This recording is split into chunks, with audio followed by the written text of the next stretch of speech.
Part of me wants to say just like wait it out because that's probably the right answer. Yes, sir, there she goes. Hello and welcome to episode 280 of Section 138. I'm your host, Mark Colley, as always, joined by Bryson. And as always, we're going to be talking about the exact same thing, the exact same performance from the exact same team. The Blue Jays dropped 2 of 3 against the Texas Rangers. Let's be fair, the Rangers are one of the best teams in baseball, but the Blue Jays had no business losing that series. They blow a 6-run lead in the finale of the series, just the moment we thought their offense was finally getting going. They lose it again. Bryson, where are you at? How are you? Well, I mean, you talked about it. Finally, they had the big inning, and that came today in the series finale, like you were talking about. It was pretty much the second inning, but I mean that those first three innings alone, it was 6-0. So finally, the big inning came, and then we know what happened after that. Tough pitching all around today, unfortunately, from the bullpen and then from Chris Bassett early on, and it's just right. It really is just the story of the year. Like there's just once one thing's going right, the other thing's going wrong. And it's just been an absolute roller coaster. It's been frustrating. And then you look at the previous two games of this series, which have been the same problems in terms of not getting the big hit. I know on Friday night they did win, but it still was one of those. They won, but it was only by 1 run, and they should have won by more. And then you look at Saturday's game, they allow 4 runs from the bullpen all game. For me, that's an absolute must in terms of winning that game. Like that's a lot to ask for to your bullpen, regardless. And them only allowing 4 runs, that should be enough for you to win the game. I'm sorry. And then, of course, we know what happened today. So it really just completes this weekend, just the way the season's been, ups and downs. When one thing's going right, the other thing's not, vice versa. And for me, it wasn't surprising. It was just adding more to the wound in terms of just frustration and where everybody's at with this team right now. And unfortunately, it just continues to scuffle. And right now we're on the downward trend again before we go on the upward trend. And it's just been a horrible start, I should say, to this road trip. You say you're not surprised by today. I think I am surprised by today. I'll ask you, like, is this the new low for the season? Because it feels like that for me. Like the Blue Jays have had their ups and downs this year, but to be on the slump they're currently on and then blow a 6-run lead in a series finale you should have won. To me, that seems like a new low on this season. In, of course, a season of lows, but this seems like the lowest of them all to me. I mean, it's got to be like this is. We talked about the one in May, of course, and that was also a brutal stretch. And it, in a way that, I mean, this road trip has felt very similar, of course. So I think just how it ended and everything like that. I mean, recency bias and everything like that. It is a new low in terms of where everyone's at with this right now. I mean, it really is crazy how everything is remaining the same in terms of lack of change. Of course, more changes have happened to the starting lineup. Of course, Whit Merrifield is now batting second, which drops Bo Bichette to third, which drops Vladimir Guerrero Jr. to fourth. Mark, I know how you feel about this stuff, but they're trying. And we know we talked about this early on or a couple episodes ago about Vladdy moving to fourth all around. And now that you had Whit Merrifield up there, there's more changes happening. I assume we're still on the same track on that, of that they're just trying to do something to get this going. And it feels like it has helped in a way, but overall, just throughout this whole lineup, it's unfortunately the same thing. I mean, again, on Friday night with Kevin Gausman pitching, it was a really good performance by him, of course, a good bounce back outing. And then only the 2 runs that they scored, which came in the 5th inning, it wasn't enough. And that was when Danny Jansen homered.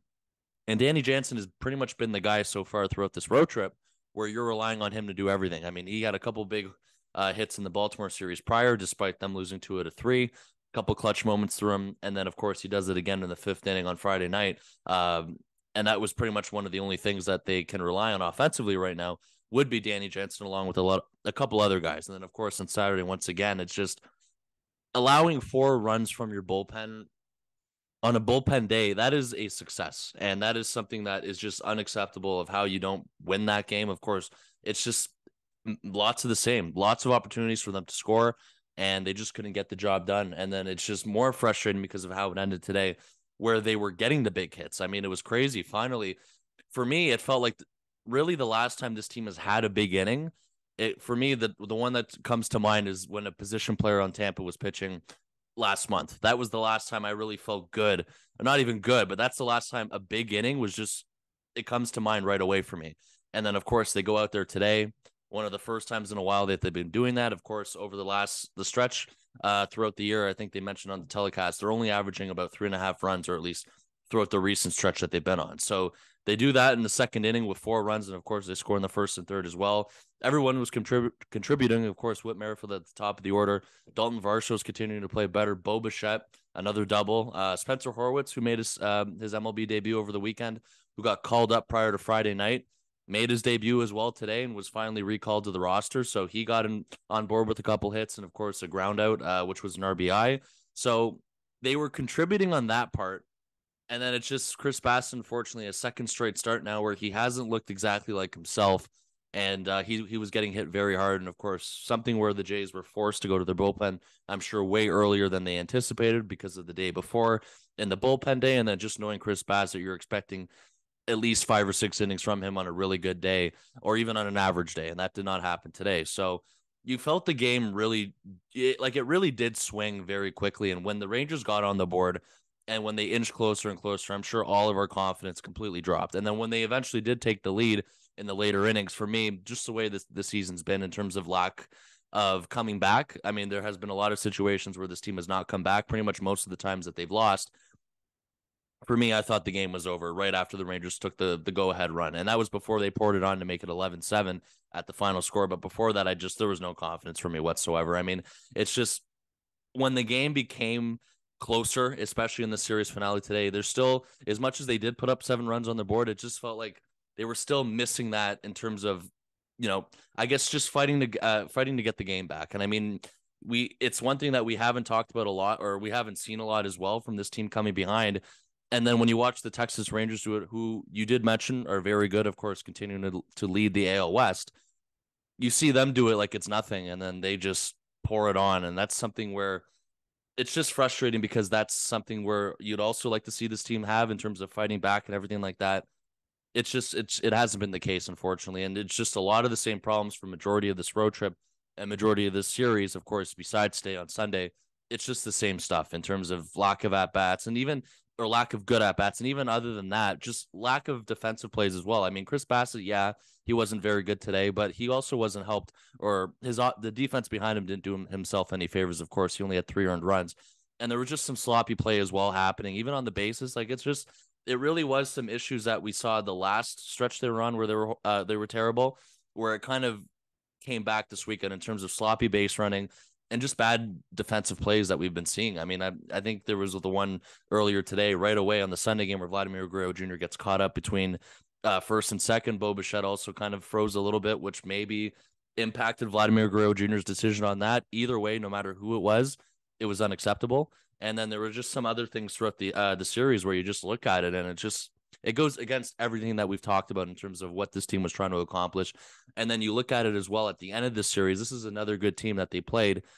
When you lose 2 out of 3 and where things continue to stand, it's just an underperforming team right now, who just clearly at this point right now on June 18th are not as good as we thought they were going to be. Hopefully that does change, but it really is hard to be optimistic after how they've been playing lately, especially the stretch over this road trip, like you were talking about, in terms of a new low. It really does feel like we're at that point again. So I hope they can finish this road trip off on a good note and then get back to Rogers Center against the A's. But it's just, we're not seeing enough. We haven't seen it consistently. And it's just very hard right now to be confident with this team, unfortunately. It's been another brutal stretch where they've gone up and down, and now they're down again. And whenever they get out of it, I'm sure they will at some point. There's not really an end in sight right now, and there's a lot of things on this team that are still not clicking, and it's getting a little bit concerning now that we're approaching the end of June where these problems remain existent. Yeah, I mean, there's really nothing else to say. Like, this team is in the exact same spot they were 3 days ago, only worse because they just did what we just saw them do. They blew a 6-run lead. They failed to score in the other 2 games, even though they won one. They tossed away a golden bullpen day. Like, Yeah, everything you just said, everything we said last Thursday, everything we said last Sunday, everything we said the Thursday before that. Like, I mean, nothing's changing with this team. And I think that's probably what's most frustrating right now is that nothing is changing. It's the same performance day in and day out. Then the one day we get something different.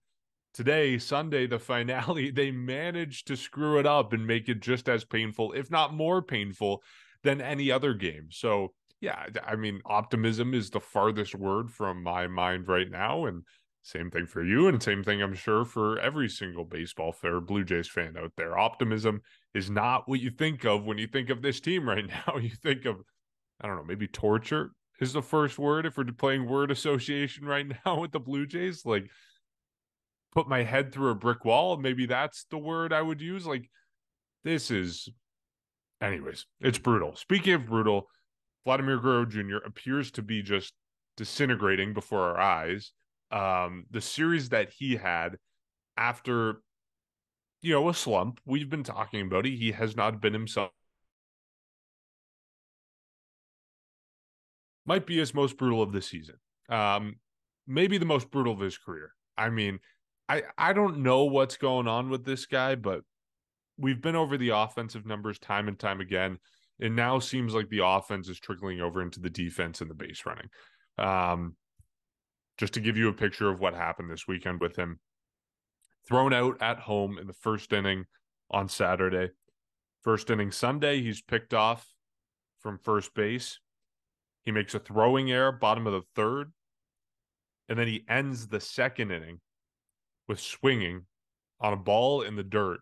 And again, that's the one big inning the Blue Jays have had. He ends it swinging at a ball in the dirt. That's just a brutal strikeout. I don't know what do you say about Vladdy right now? We've been over the offense. It's carrying over into the defensive base running now. He's just not himself, and it seems like he's trying too hard or in his own head too much, or I don't know. Like, there's a good baseball player in there. There's a great baseball player in there. It's just that's not who's on the field right now. It's not. And it's a new low when on the telecast today that they actually mentioned where he flew out, they mentioned that it was his first fly ball in 10 games. The Really? fact that I that is missed that. the fact that they were mentioning Jeez. that and there was record of that, what is that? That tells you enough in terms of this latest stretch of that. I mean, I heard that. I immediately looked at it and I went backwards to make sure I heard that correctly. And that's insane that there hasn't been a fly ball in 10 games. I mean, it's been constant, of course, groundouts. There's been lots of that where, lots of ground balls to the pitcher and everything. Like, it just weak contact, swinging at things that are completely not even close to the strike zone. And it really is unfortunate because we felt like this was really the start of something closer to 2021 in terms of what we saw in April. And then when the team went on their first bad stretch in May, unfortunately, he kind of carried that over with him as well to June, where it's constant, where there's no home runs, there's just lack of good at bats, and that's what, of course, is translated away from April. Is that the at bats were becoming horrible, even despite the fact that there were no home runs in April as much as we probably were expecting. He was still putting up really good at bats. He was seeing the ball really well. Of course, he was playing good defensively. Everything like that about his game was on a good level. It was at a good place at the time. And now here we are still on June 18th. I mean, it really is unfortunate right now. Like, he is lost on all aspects of the plate. I mean, and the amount of times that we've been optimistic that he's at the end of this slump or anything like that. We've said that so many times over the course of the month where we're like, okay, a couple good games here that we feel like he's getting closer. He's getting closer. And that was something that was heavily discussed in not the previous homestand, the one before that, where, his uncle came in early to fix his swing or kind of analyze his swing. And he was putting up some decent at bats. And that was probably around the time where he hit his last fly ball, was sometime in one of those latest homestands. And it's crazy that since that, 10 games later, there's been nothing besides from what happened today. So I'm not going to be here and make the same mistake probably for a millionth time in terms of being optimistic that he's going to get out of it until I see it consistently. I'm not going to do that anymore in terms of how much we feel like he is at the end of it. And even when he shows those signs, because believe me, it's not just us saying that, he really has shown signs of that at times. It goes away the next game, and then you're kind of back to square one. And I think that's the frustrating part, is that when you feel like he's making a step, pretty much taking a step, he takes 2 steps behind. And then here, throughout the month of June, what I've noticed, and I'm sure a lot of people have noticed, is that it's just dragging on way too long, and a lot longer than we expected. And then you were talking about it today, where it's also spreading defensively and on the bases, and that's also crazy because, of course, Gold Glover at first base, Vladimir Guerrero Jr. has adjusted to first base well. He usually plays pretty good defensively, and that hasn't been the case. And there's been a lot of base running miscues from him as well. And I mean, it just goes to the point where you can probably assume that he is aware of all the noise. He is aware of all the criticisms that he's getting. He's trying to do too much. It goes with the same stuff, I think, that he's been dealing with since May. The problem is he hasn't fought out of it, and it's at some point, or in a way, it's getting worse. And I think that's the concerning part. So, I mean, there's no conversation other than he's going to keep playing. They're going to keep going, sending him out there every day. Of course, no one's suggesting otherwise, but it's just, unfortunately, there's no end in sight right now in terms of when he can get out of this. Because again, when he shows those signs, it feels like he goes backwards. And I heard it again today when they mentioned it about his first fly ball in 10 games, where there was optimism that, hey, that was a good at bat or whatever. I don't know how you can confidently say that without, just guessing, because of the fact that he just hasn't consistently shown that. And that's the frustrating part. And we just see the top of the order right now with George Springer playing well. I mean, you want to talk about effort. I'm sure you saw the catch today in right field that he made, where he ran all the way across in the corner to make that catch. That's the effort that this team needs and everything like that. And we haven't seen that consistently. And George Springer's been one of the hottest hitters on the team as well throughout the month of June, and going back to, I would say, probably the halfway point of May, and pretty much throughout the rest of the month. Whit Merrifield, who is now at the top of the order, who has been one of their best hitters in terms of average and everything like that, who gets on base, steals bases. He's playing well. Bo Bichette has been the team's best hitter throughout the year, who is on pace to completely destroy all shortstop voting at start for the American League at the All-Star game. And then there's Vladimir Guerrero Jr., who's going through these problems right now. So I think that's just really the frustrating part. And there's no end in sight. There really isn't, unless you're guessing. That's the concerning part. Mark, I'm sure you're at a point where you're not confident that he's going to get out of this anytime soon either. And I think that's really the concerning part here. We're at the end of June, and I'll reiterate to what I said before. We're still dealing with this stuff for a team who's supposed to be World Series contenders, who was supposed to be a playoff lock. And this is a team that is now multiple games out of a wild card spot and just getting by in terms of scrapping and just somewhat staying. Of course, they are staying in the race, but it's just nowhere close to good enough in terms of a team that's supposed to be like this. So it's either they're just a massively underperforming, a mixture of just probably not as good as we thought they were going to be. I don't know, but it's a really, really bad place for this team right now. And when you think about their struggles, the immediate person you think about afterward is the struggles of Vladimir Guerrero Jr. also. It just hasn't been a smooth season whatsoever, and there's just always constant issues. And unfortunately, Vladdy's in a really tough spot right now. Yeah, and his season basically encapsulates what the Jays have been through. Like, not living up to expectations, underwhelming, frustrating to watch. Like, all the buzzwords we've been saying all episode and all week and all month. Like, Vladdy is kind of the poster child of all of that. And so, yeah, I mean, like, if Jacob were here, he would probably say send him down to the minors. Obviously, that's not something that's going to happen. It's not an easy fix like that, but like, I don't know. Part of me wants to say just like wait it out, because that's probably the right answer. Wait, he's going to turn around at some point, and it's just brutal to watch right now. But the other part of me is saying like, nah, it's been 2.5 months. He's playing like this. What do? Do you call in his uncle again? Like, get his dad in town and have him fix his switch? Like, I don't think there's an easy solution at this point, and you just hope that he keeps plugging away. And we know he will keep plugging away. It's just like, you need to find a solution, and sometime soon, because obviously a lot of what he's been doing and a lot of his struggles transcend and impact the Blue Jays. That goes without saying. Let's keep the bad news going. Alejandro Kirk seems like he's day-to-day right now. Got hit in the hand with a pitch in the series finale on Sunday. Hopefully he stays day-to-day, I guess. Like, hopefully he doesn't end up going on the injured list, because then we're talking about the Blue Jays calling up Tyler Heineman again, and that's not ideal in any world. I mean, we've heaped praise on him before, and he's a competent backup catcher, a competent third guy to have in the system, but Alejandro Kirk is better than him, at least offensively. So, yeah, that's a little bit of scare. Hopefully, it doesn't end up impacting the Blue Jays a lot. Hopefully, they can just rely on Danny Jansen for a couple days, and then Kirk can get back into the lineup. But a little bit of a scary moment there in Texas. And this is at the time where Danny Jansen just got back, and Yep. potentially you're losing Alejandro Kirk now. Of course, I could have misheard it, but I'm pretty sure it was mentioned that Tyler Heineman was already pulled out of his game in AAA Buffalo, which means I'm sure he's going to be joining the team in Miami. Who knows? Obviously, he's going to be joining just in case, regardless.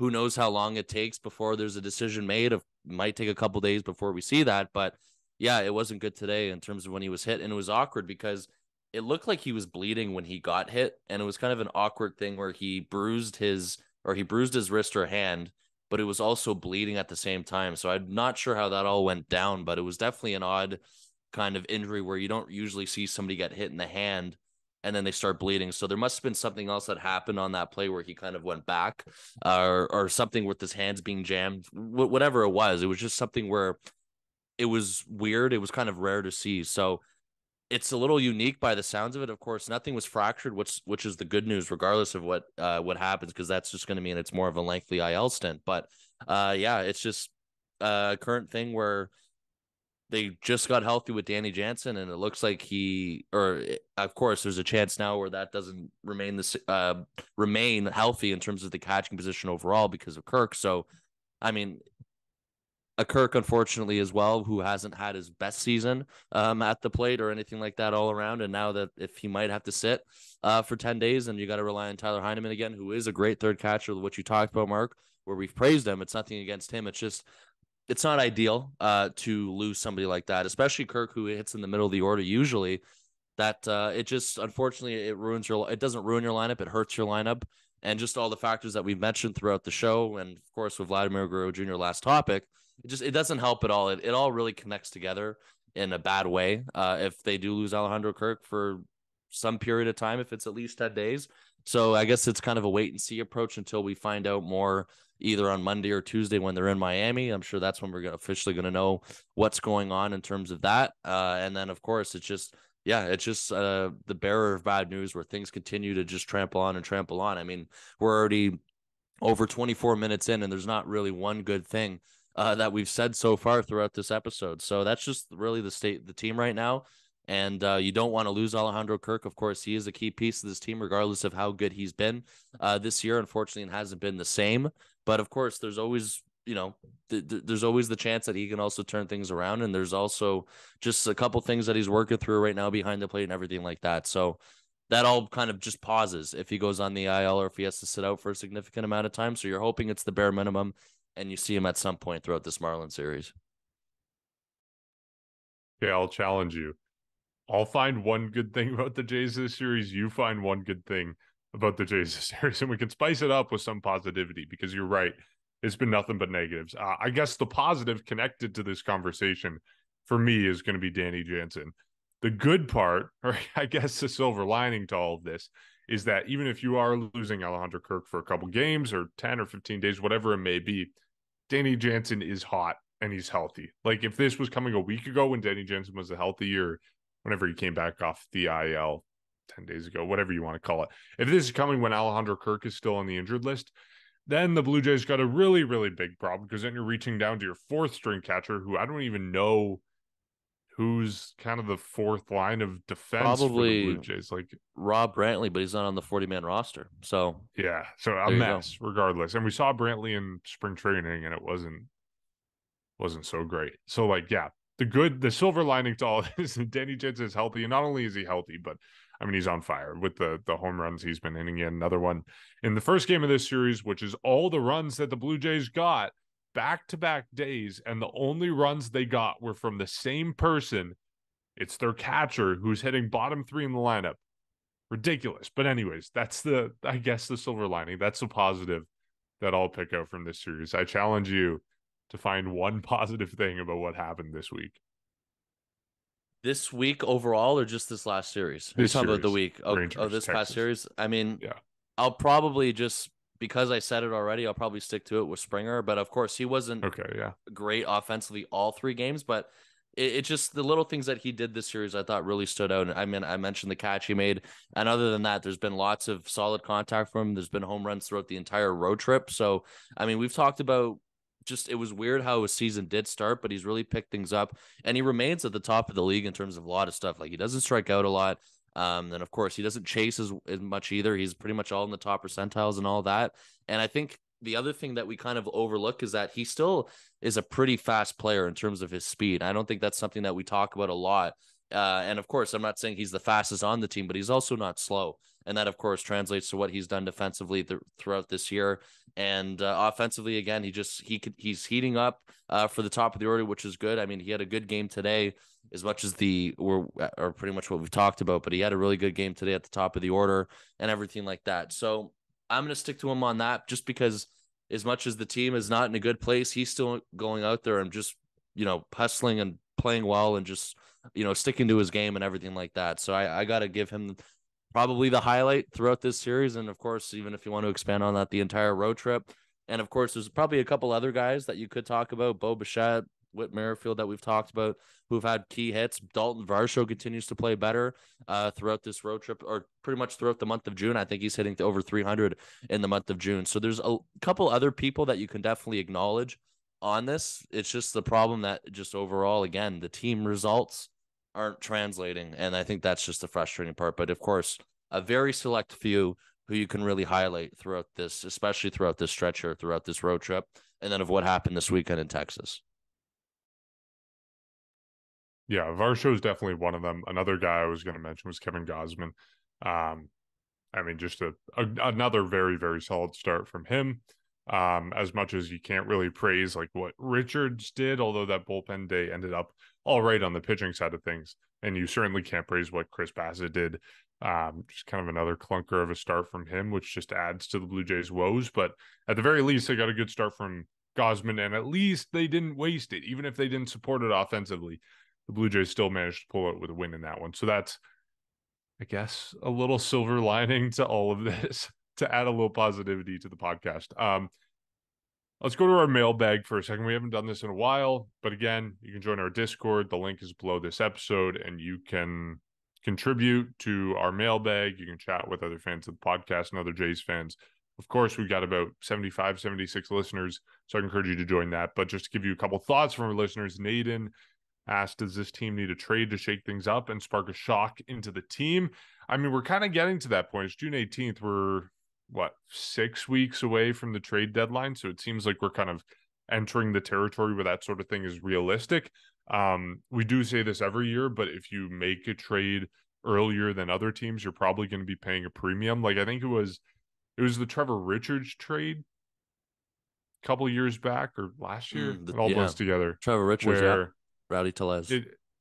Yeah, they did it in it was before the summer. June? It was June. It was it seemed like around this time, June 15, June 18. We'll find the exact day, but that's the type of trade that you're probably talking about. I think if you're trying to make a trade that really jumpstarts a team, like a major trade, I feel like if you're trying to do it at this point, you're going to be paying an absurd amount.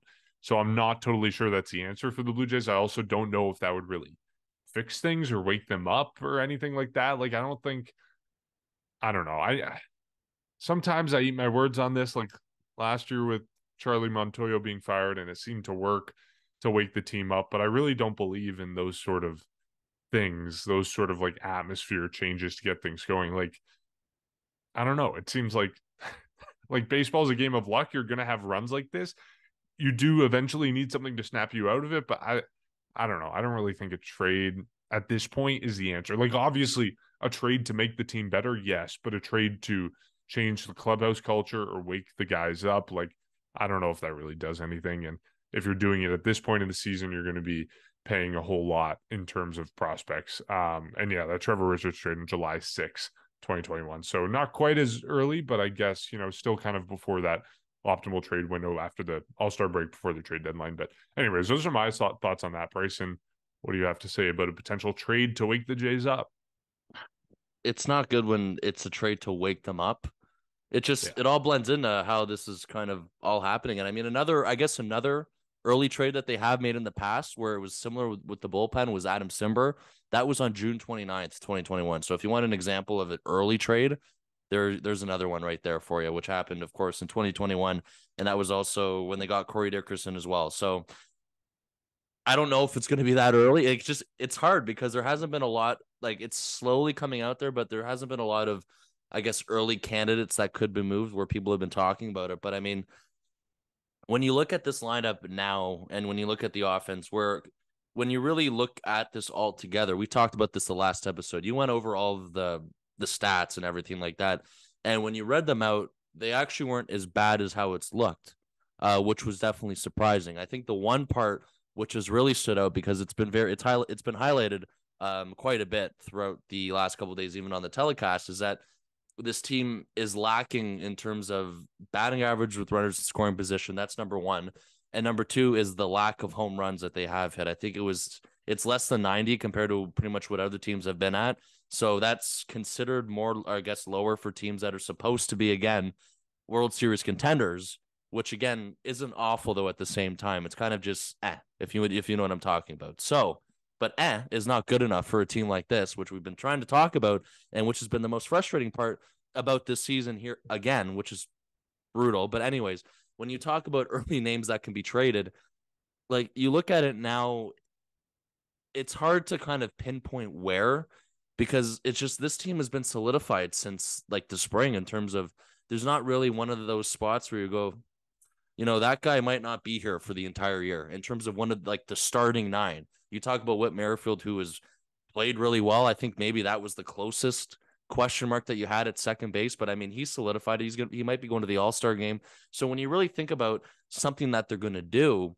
it really feels like it's going to be kind of a utility guy or a bench guy, unless somebody on the roster's moved, which I don't know how likely that is. And then when you think about it as well, from what they need, if I'm looking for something right now, it's power. And of course, it's just somebody, again, who's got a high average and who can hit with runners in scoring position, because that's the main areas of need right now. And you look at the amount of winnable games that this team has lost because of that. It's not the pitching, which is the issue. I think when you look at it now, there might be an opening in terms of what's happening, because of course it's just, unfortunately, there is literally nobody as of now who could be a fifth starter on this team. The best possible option right now would be Trevor Richards, which we've talked about, which is slowly gaining momentum as a guy who is now pitching longer or deeper and deeper when he does open or when he does start in what was Alek Manoah's position. Other than that, you have your four guys who are solidified. I mean, I don't think you look at that for any improvements. The bullpen's always hard to say because you have reinforcements coming in at the same time. Yeah, I mean, I guess it could use some upgrades because of what's been going on this year. I talked about a guy a couple weeks ago in terms of somebody who should not be pitching in high leverage, which is Adam Simber. Jimmy Garcia has been disappointing. And there's been a couple other guys too where you can just think about where there could be openings. I mean, Mitch White's here right now. Is that really something that's ideal going forward? Bowden Francis is a guy who's up and down. But of course, he's done a decent job since he's been recalled since. So I think that would be my only question marks, is how much bullpen turnover they're willing to do. And if they're going to add a bat, it's hard to kind of feel like it's going to be somebody who's going to be every day, because again, they're solidified 1 through 9. But I mean, if it's a guy that can come off the bench, or if it's a utility guy that's going to play a couple a couple or multiple games a week, but not every day, that has power, I'm all for it. I don't think there's really any early names out there though that this team is kind of connected to. That's been talked about heavily. So it's still hard to say because of how early it is, but just it goes back to the point where if you're making a trade to wake up the team, like that's just already, that's not, it's very hard to, make your season successful at that point. It just feels like it's a desperation move. And do you really want to be that first team to do that, who is going to pay a premium, who might set standards for what the heck's going to happen throughout the rest of the deadline? For me, that just smells like a disaster. I mean, of course, it's possible that they do it. It's just there hasn't been enough buzz where we've heard or we've kind of been hinted at that they are going to do that. And of course, again, who is it going to be? Where are they going to play every day? Lots of questions that come with that. If you want power in a trade, I'm looking at the last place teams in every division. I'm excluding the St. Louis Cardinals because I'm not totally convinced they're selling, and then I'm The also going to Nationals. There you exclude. go. Who's on the Yeah, boy, Nationals? yes, I'm going to get to that, but I'm excluding the Boston Red Sox as well because I don't think they're selling at this point of the season. Those are the two last place teams we rule out. If we rule those guys out, here are some names from other last place teams the Blue Jays could be looking at. Colorado Rockies, Ryan McMahon. He's got 10 homers this season. He's slugging 490, OPS plus 116. Third baseman, second baseman, first baseman. Boom. Blue Jays could acquire him. From the Washington Nationals, Lane Thomas. He's got 10 home runs this year, slugging 478, OPS plus 126. He's an outfielder. Cincinnati Reds, Jonathan India. 9 home runs this year. He's slugging 434, OPS plus 109. He's the second baseman. Oakland Athletics, Brent Rooker. 13 home runs this year, 142 OPS plus. He's got a lot of years left on his contract, so I'm not sure that's a candidate to be moved. But this gives you an idea. And then the Kansas City Royals as well. Salvador Perez, Bobby Witt Jr., and then Vinny Pasquantino are the three that lead that team. I don't think any of those guys are getting moved. But that kind of gives you an idea of who we're looking at. If you're looking for power, and if you're looking to make a trade at this point in the season, those are the names that are going to be on the list. Of course, there's going to be more guys involved, but that's kind of the numbers. That's kind of the spectrum that we're looking at in terms of acquisitions. So I don't know. It doesn't seem like a solution. Like maybe you try it because nothing else is working right now, but to me, it doesn't seem like a solution to where this team is at.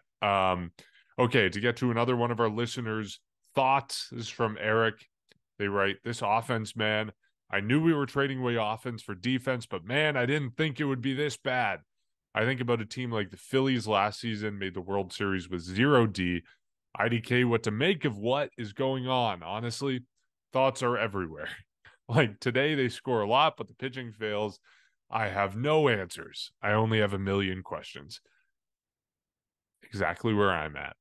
No answers, million questions. That's kind of what this whole episode has been about. That's what the past couple weeks have been about. This team is a mess right now. Looking forward, Miami Marlins.